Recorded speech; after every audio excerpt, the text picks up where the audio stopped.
just quickly take Senator Young's bill, and then we'll go right to the briefing and Senator Pugh's bill. So now we're going to do Senate Bill 853. Senator Young. Would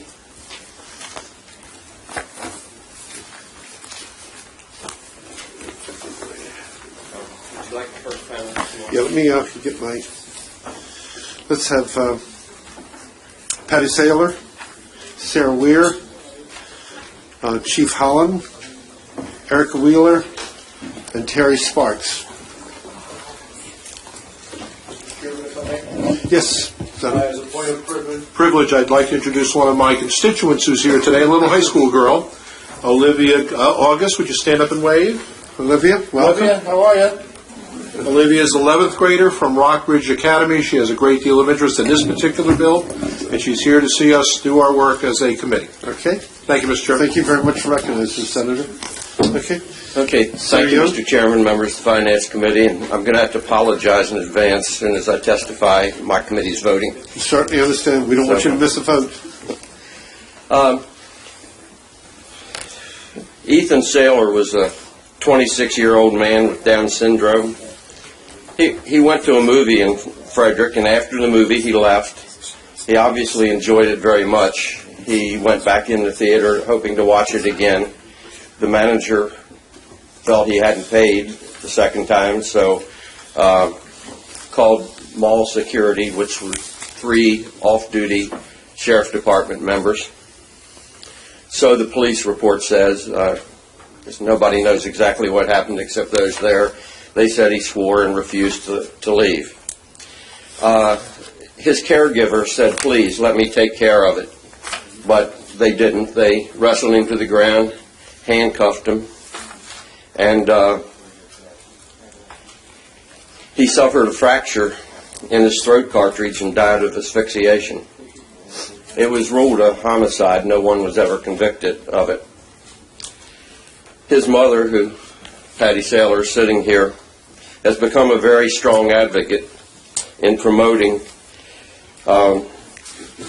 for individuals with intellectual and developmental issues, a self-advocate education center. So this bill is to create an Ethan Saylor Center for Self-Advocates as Educators as an independent unit within the state.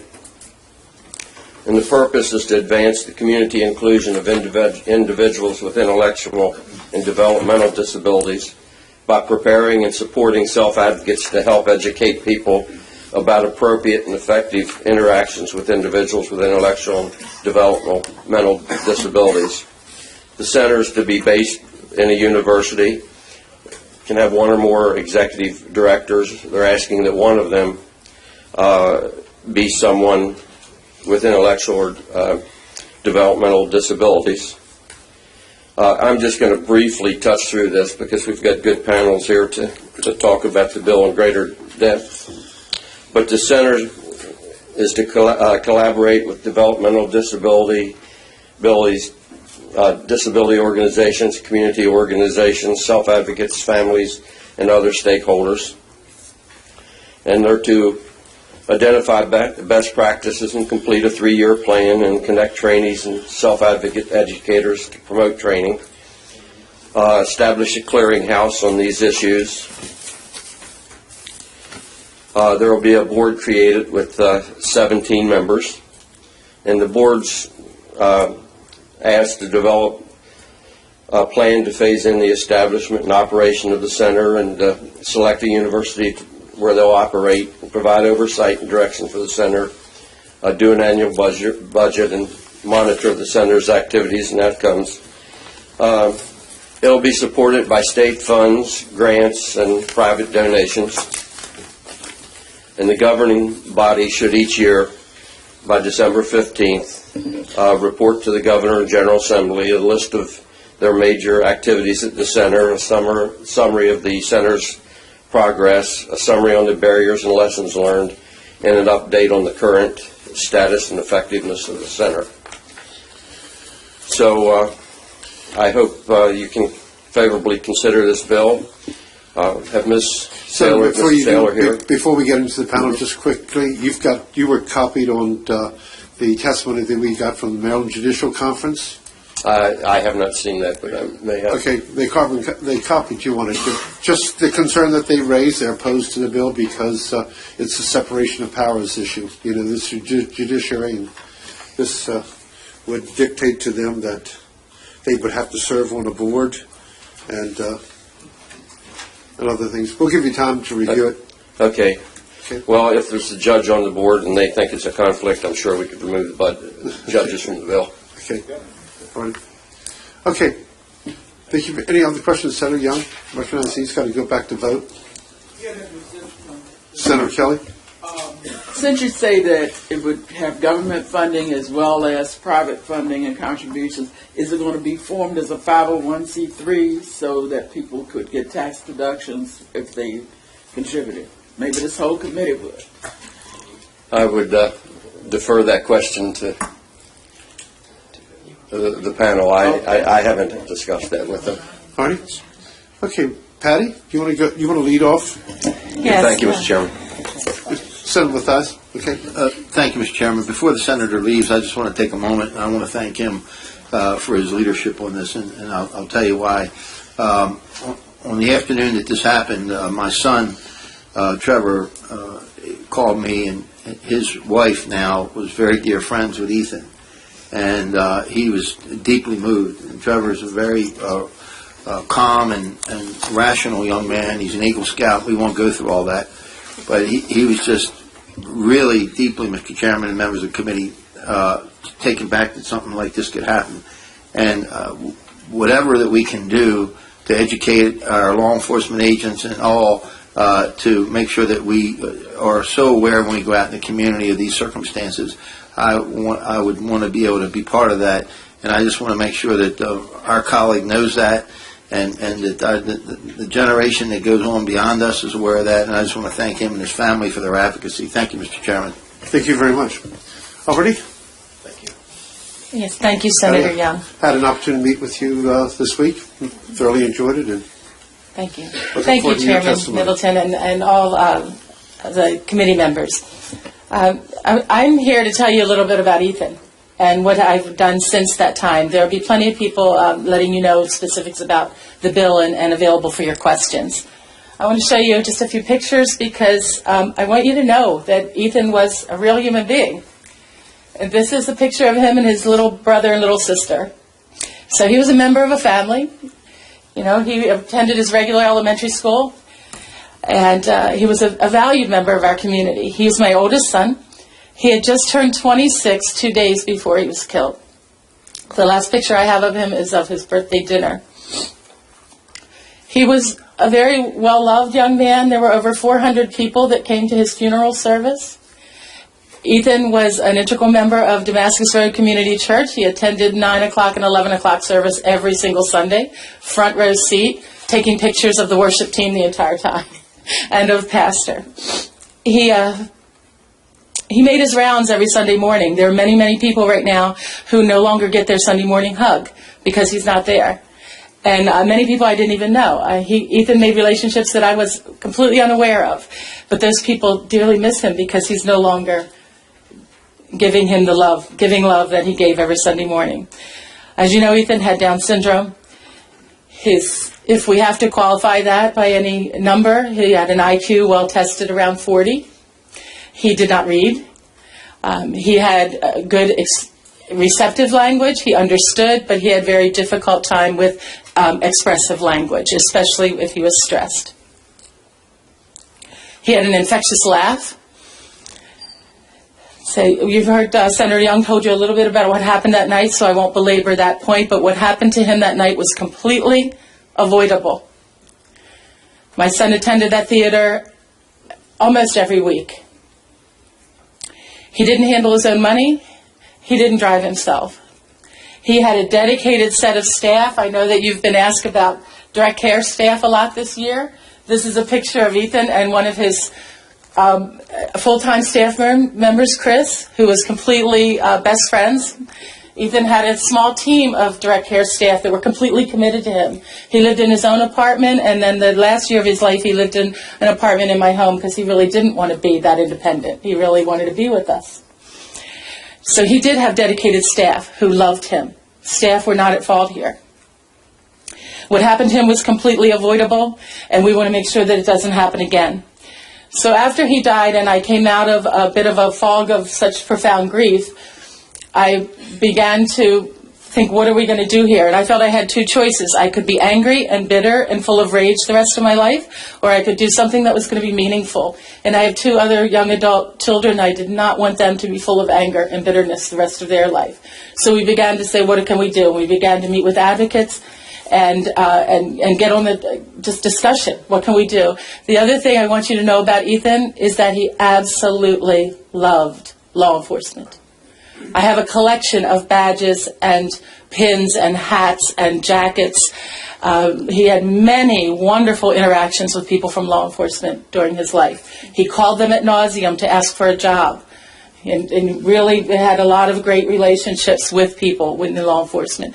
So I knew right away that I wanted to work with law enforcement and not against them.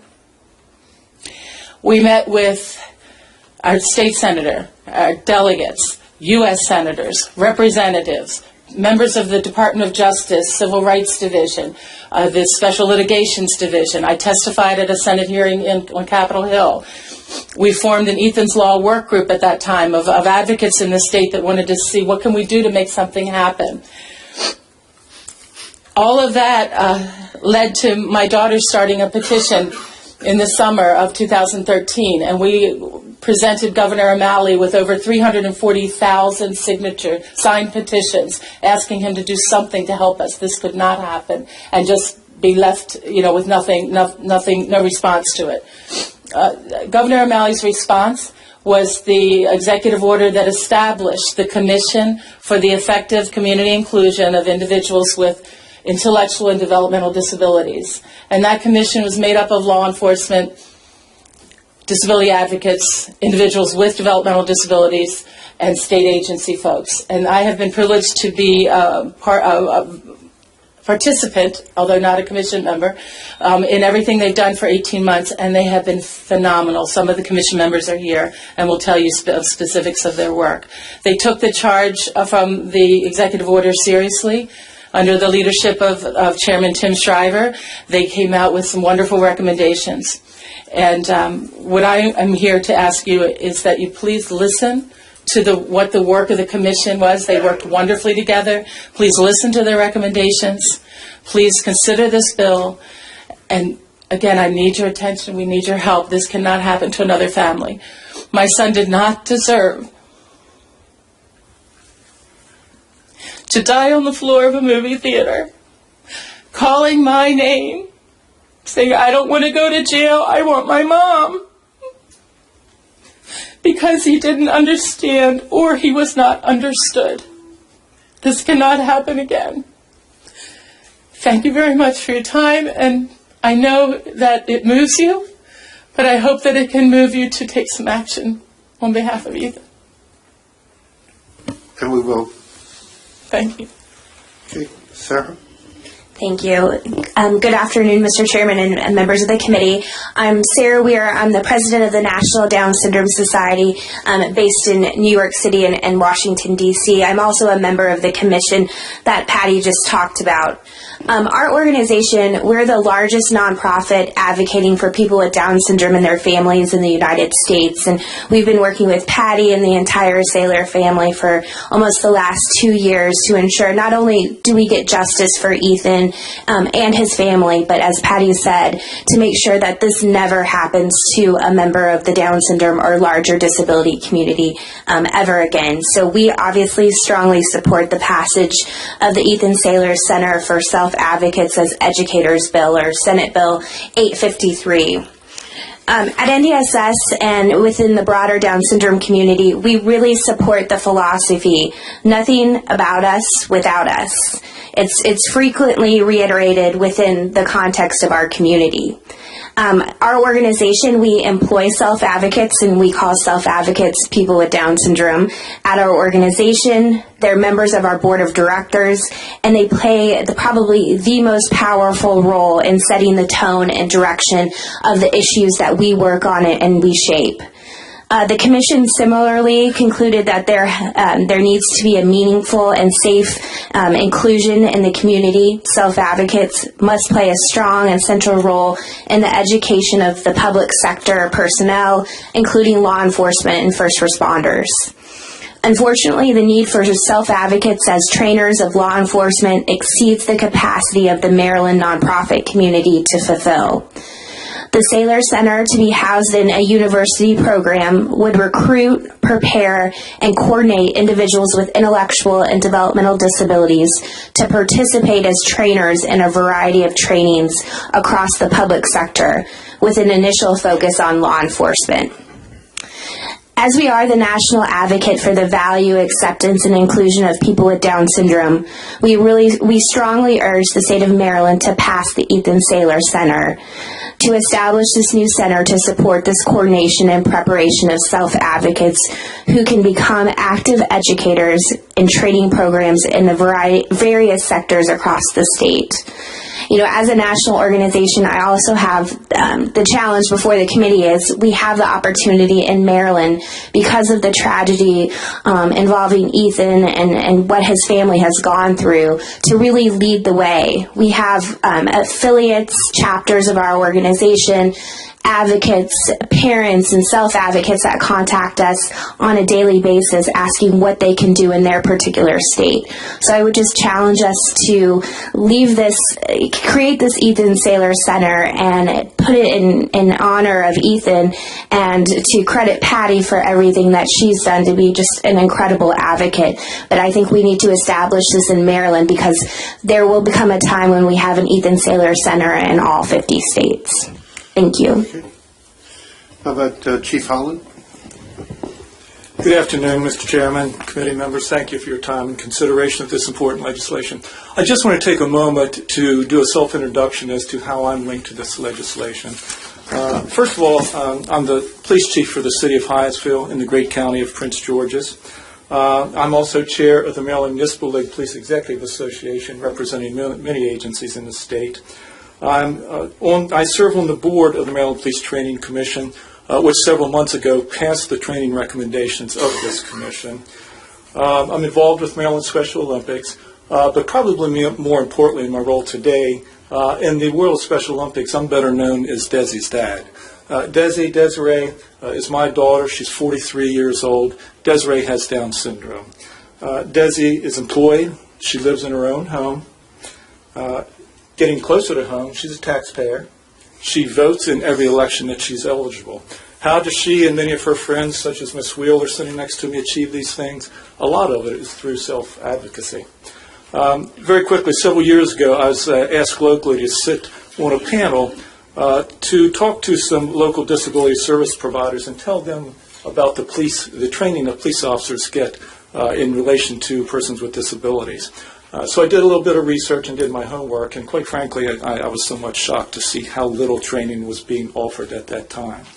A lot of the training that was being offered, actually most of the training, was specifically geared towards mental illness, with very little references to persons with disabilities, with intellectual disabilities. Even the titles, the language was somewhat disparaging. It was not person-first language. It was language such as dealing with mental illness, almost like it was an unpleasant task. But thanks to the work of the Commission, thanks to the work of the Maryland Police Training Commission and others, this old training scenario is quickly changing. A lot of the training standards have been set and adopted. The second step is very important, and that is developing the trainers. And again, we think that self-advocate trainers are absolutely necessary. Self-advocacy is not a new concept. It's been proven. Again, familiar with Special Olympics, they have a program they call the ALPS program, Athlete Leadership Program. Ms. Wheeler has gone through that training. It's been very successful in a lot of ways, and in a number of the ways where the athletes are serving vital roles because of the training. They serve on the board of directors for Special Olympics. There's an athlete council. They serve as coaches and officials, and also as athletes for the Sergeant Shriver Global Messengers. The torch run I'm the chairman of in Maryland, we are exceptionally successful. We're one of the top programs in the world for raising funds and awareness for Special Olympics. How do we do this? Why are we so successful? We as law enforcement officers don't do it alone. We have athletes as their ambassadors, athletes advocating for their fellow athletes. How do we get officers involved? Not by talking to them, not by sitting in a classroom with PowerPoints, but by taking our police officers to the competitions, introducing them to the athletes so they have the one-on-one interaction, the inclusion. They're breaking down the barriers, the fears that they may have of the unknown, of the disabilities. I'd just like to say that... Chief, we have 3 minutes left for the other two, so... I'm going very quickly. I'll be in conclusion. It's been a rough year for law enforcement. These recommendations are right on tap with the recommendation of the President's Commission on 21st Century Policing, and we certainly encourage you to give a favorable recommendation to this legislation. Erica?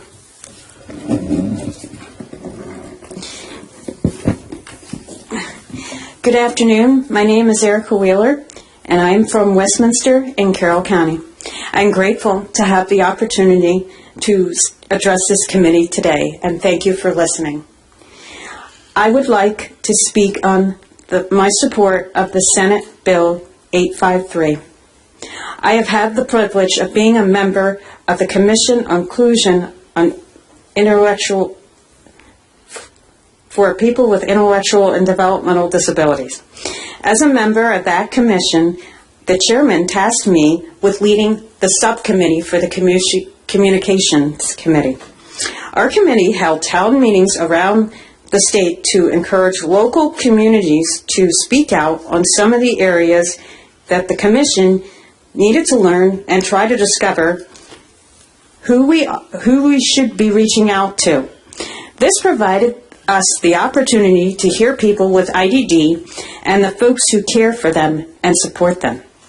We heard from our local law enforcement officers who asked us to help us understand and learn how to deal with people with IDD, such as victims, witnesses, or suspects. We were taught by the organizations of some of their methods and ways they use to help the law enforcement and first responders to work efficiently together within the ID community. I also support the SB853 as a self-advocate on this commission. I am a person with a developmental disability. This bill will impact my life personally. When I heard about Ethan's death, I was scared because I thought, what if this happens to me or a friend? As a person with cerebral palsy, I have had the experience of wounds, wicked words, scares of being stereotype, sadness, and being left on the sidelines. This is why having the opportunity for people with IDD to take the lead in this process is very important. We are not asking for your help. We're asking for a chance to help you support this bill, to allow us to speak, to allow us to be heard, to allow us to, so others will learn, allow us to reach so we can lead. Maryland has the ability to carry out our state motto, strong deeds and gentle words.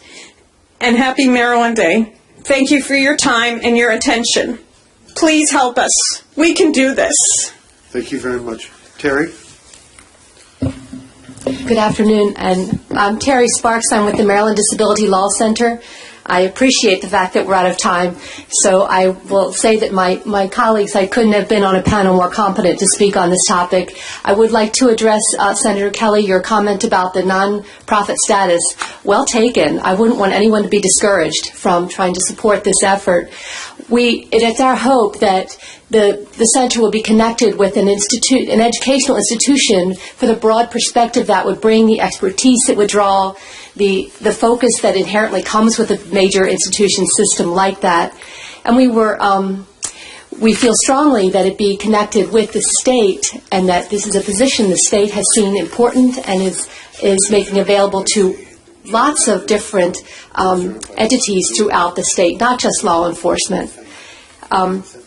I will say also, Senator Middleton, that we just were made aware of the judicial opposition today, and a brief discussion with my colleagues. I think we can address their concern by removing them from the membership. I agree. That takes care of their concern. Okay. Questions?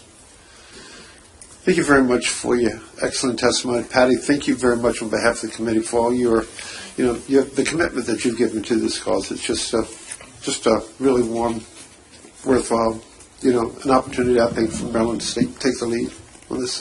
Thank you very much. Any questions? Okay, how about Carl Bickle, Richard Davis, and a regular out of committee, Aaron Kaufman, and Aaron Steffens.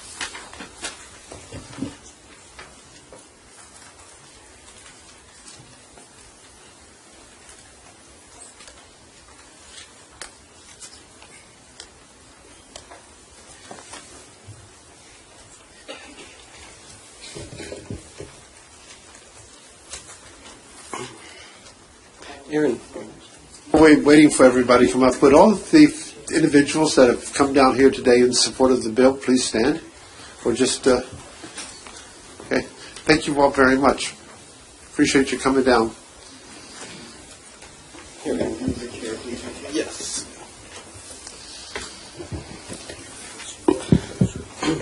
All right. Thank you, Mr. Chairman, Vice Chairman, and members of the committee. My name is Richard Davis. I'm the Director of Public Policy for the ARC Maryland, and I'm also here on behalf of the Maryland Developmental Disabilities Coalition, which includes the ARC Maryland, Maryland Association of Community Services, Maryland Developmental Disabilities Council, Maryland Disability Law Center, and People on the Go of Maryland, all in support of SB853 to establish the Ethan Saylor Center for Self-Advocates as Educators. At the ARC, we've seen the powerful role that self-advocates have played in educating the community, and really the goal of the Commission for the effective community inclusion of people with disabilities begins with self-advocates being the ones to take the lead, to be the ones doing these trainings. And some of our staff at the ARC has gone and seen the work that the Commission has done as far as the academy training, and we've sat in on the pilots and the dry runs, and we've seen really, I think, something very important happening. And it's not just that there's a PowerPoint with slides and information about intellectual and developmental disability, but that there are self-advocates that get to interact with law enforcement officers and first responders and tell their story. And that's really where the connection happens, is the building the relationship. That's what bridges the gap that exists between the community and creates those relationships that we think are going to cause the change that we're seeking to have for our community. So with that, I'm going to turn it over to Aaron and let him give his testimony now on behalf of the ARC Maryland. Thank you, Mr. Chairman. It's good to see you as always, and thank you for your patience while I was getting up here. My name is Aaron Kaufman. For the record, I'm the Public Policy Specialist for the ARC Maryland. The ARC Maryland is the leading statewide advocacy organization for individuals with intellectual and developmental disabilities. A lot of what I was going to say has already been said, so I'll look at this bill from a different angle. And that is, there's been a lot of talk this session about job creation and the importance of bringing jobs to Maryland. Well, this is a job creation bill, ladies and gentlemen, make no mistake. And it's especially needed because 88% of people with intellectual and developmental disabilities are unemployed. I'm one of the lucky few. So this is a job creation bill. The other thing I want to say is that a colleague of mine and I were honored to speak, and we're both disabled, at the Governor's Office of Crime Control and Prevention conference in the fall of 2013, and our testimony to law enforcement officers and correctional officers was very well received. But to do this on a larger scale, we need the Center bill to pass. And frankly, there's no one in our judgment at the ARC that's better to talk about the experiences of people with disabilities and what it's like to have a developmental disability than the people themselves. And Sarah, we already addressed the nothing about us without us doctrine, and I concur. And this is a bill. What I would also say is that this bill serves multiple purposes. It spurs job creation, teaches new skills, creates safer community through meaningful partnerships, and honors a life lost too soon. Because Mr. Saylor's death was a tragedy, and we're hoping this bill will prevent further tragedies. Thank you so much, and if I may, Mr. Chair, with my remaining second, I want to I want to wish the distinguished minority leader a happy early birthday.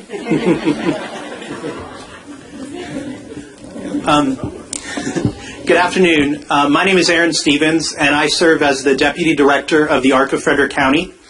It was a privilege to know Ethan, and I joined others today to show the ARC of Frederick County support for the Ethan Saylor Center for Self-Advocates as Educators. The ARC has had the opportunity to train law enforcement, public school staff, and other professionals on how to include people with intellectual and developmental disabilities within various communities. As research and offer suggestions, it is supporting and including people with developmental disabilities to share their personal experiences that have the most impact on our audiences. Hearing real stories of struggles and accomplishments, of isolation and inclusion, of being helped to becoming the helper make for meaningful lessons. Maryland is in a place where we can be the first in the nation to stand proud and create legislation to recruit, train, and support people with intellectual and developmental disabilities to effectively train others and increase awareness of the inclusion of people with disabilities. This is such an exciting place to be in. We ask that you please support the Ethan Saylor Center for Self-Advocates as Educators. Thank you. Good afternoon. I'm Carl Bickel, and I thank you very much for the opportunity to come before you and testify in support of Senate Bill 853, the Ethan Saylor Center for Self-Advocates as Educators. I live in Frederick County. Over the past 45 years, I've been a police officer in a major city, a trainer, assistant professor of criminal justice, and second in command of a sheriff's office, prior to spending 17 years at the Justice Department in their Office of Community-Oriented Policing Services, where I retired last year. At the COPS office in the Training and Technical Assistance Division, I oversaw a variety of regional training programs for state, local, and tribal law enforcement. One of the things we found in our nationwide training effort was the importance of including self-advocates as trainers in a team effort alongside our law enforcement experts, with each bringing their own expertise and experience. Use of self-advocates in the classroom provided an additional perspective, measure of reality to what can otherwise be just another academic exercise. When self-advocates are involved in the training, a connection between the trainers and trainees is established, providing the trainee an important link that increases their understanding and comprehension. Among the recommendations of the President's Task Force on 21st Century Policing, contained in their interim report, is engaging community in the training process. There's no better way of obtaining community engagement in the training process than through the use of self-advocates. An additional benefit we found by including self-advocates in the training experience was the relationships developed in the training were sustained beyond the classroom. This enriched the training experience, translates into improved service to our community. The need for new training and more effective training methods to meet the needs of our police in dealing with special needs populations was recently exemplified. The American Civil Liberties Union of Maryland published their briefing paper on deaths in police encounters in Maryland earlier this year. In that report, they revealed in 2010, 2014, 109 people were killed during these encounters. 41 of these incidents were said to have involved persons with mental health disabilities. But I thank you very much for your time and thoughtful consideration. We have a copy of your testimony. Just a couple of questions. First of all, just a comment about the judiciary.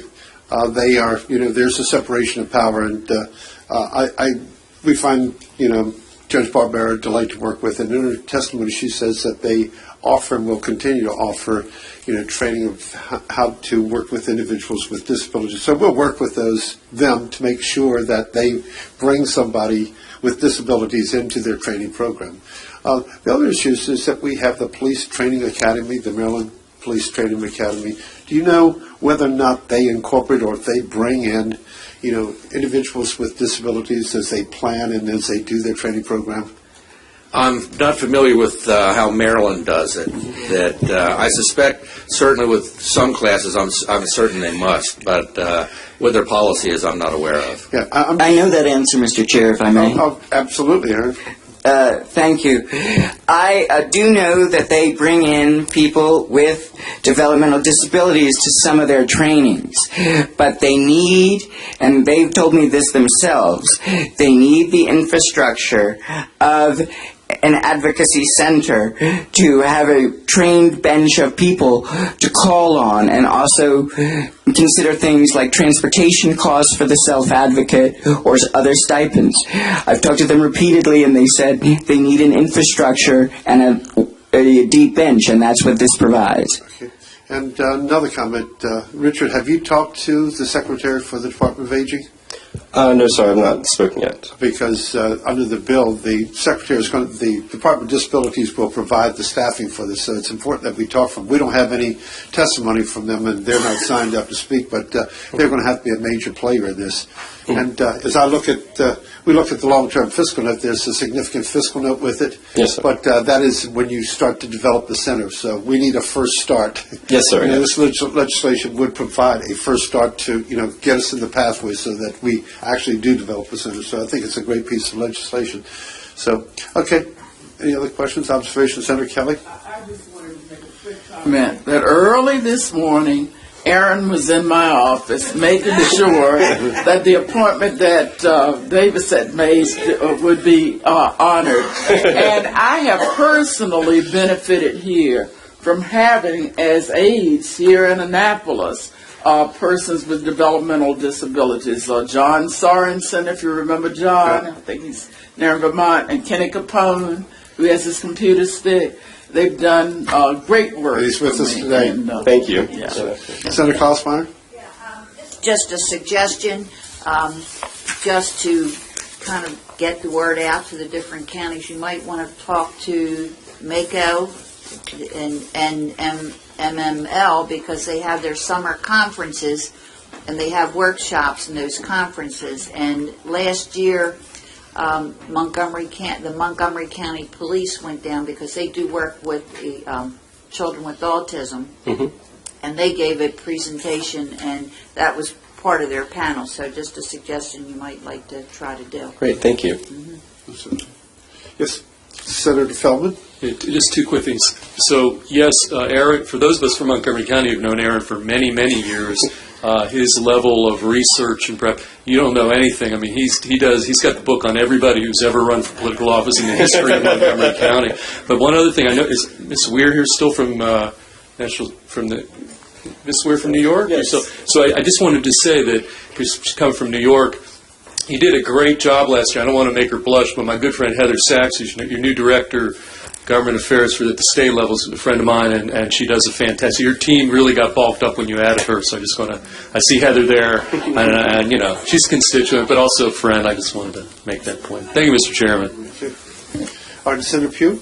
Yeah, I just want to acknowledge Aaron and say thank you, and thank you both for your continued advocacy. You do such a great job. We appreciate you. Thank you, and I appreciate all the accolades I've received, but I could not do what I do without our outstanding team of Richard Davis and Christy Marchand as well. So, There's no question about that. Your advocacy has been great as well. We really appreciate your work. Thank you. And just once again, as we finish up the hearing, just Patty, on behalf of the committee, thank you very much how you've taken a tragedy and really turned it into an opportunity for individuals with disabilities. So we're very grateful. Okay. Artie, thank you very much. Thank you, Mr. Chair. Okay, that completes Senate Bill 853. Now, Carolyn, we're going